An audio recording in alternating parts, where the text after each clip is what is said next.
দাদা কেমন আছো? ভালো। কি নাম আছে দাদা তোমার? আমার নাম সঞ্জীব গাই, ডাকনাম বাবাই। বাবাইদা। তো বাবাইদার কিন্তু চপের দোকানে ছিলাম। বাবাইদা, তোমার এই দোকানের বয়সটা কেমন কি আছে? আমার দোকান মিনিমাম 20 বছর। 2 বছর বয়স, বাবা। তা প্রতিদিন মানে কটা থেকে কটা পর্যন্ত মানে দোকানটা খুলছো? দোকান আমার খুলতে বলতে 5টা 5:30 বেজে যায়। বন্ধ 9:30, 9টা 9:30, ওর বাজারের উপর ডিপেন্ড করে। কোনো দিন হয়তো 8টার মধ্যেও শেষ হয়ে যাবে, কোনো দিন আবার 9টা 9:30, 9টা 9:30 মধ্যে মোটামুটি থাকি আমি।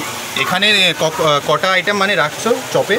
মোটামুটি আমার ওই যে লিস্ট আছে, লিস্টে মোটামুটি সব আইটেমই হয়। কোনো দিন যেমন লোটে মাছটা সবসময় তো পাওয়া যায় না, ওই মাছের আইটেম দুটো একটু আপ ডাউন করে। তাছাড়া ওখানে যা লিস্টে যা আইটেম দেখছি সবই মোটামুটি থাকে।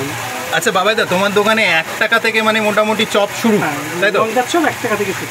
আচ্ছা, এখন কি মানে একাই মানে দোকানটা সামলাচ্ছো? বলতে আমি শুরুটা আমি এসে করি, পরে মা এসে ক্যাশে বসে, আমি ভাজাভুজিটা আমি করি। আচ্ছা, ভাজাভুজি আর করি, আর মা এসে ক্যাশে বসে। আচ্ছা, তেলটা কি প্রতিদিন কি চেঞ্জ করা হচ্ছে? প্রতিদিন বলতে কড়া তো প্রতিদিন চেঞ্জ করে না। আমার কড়া দেখো, কড়া প্রত্যেক দিন কড়া মাজা হয় আমার।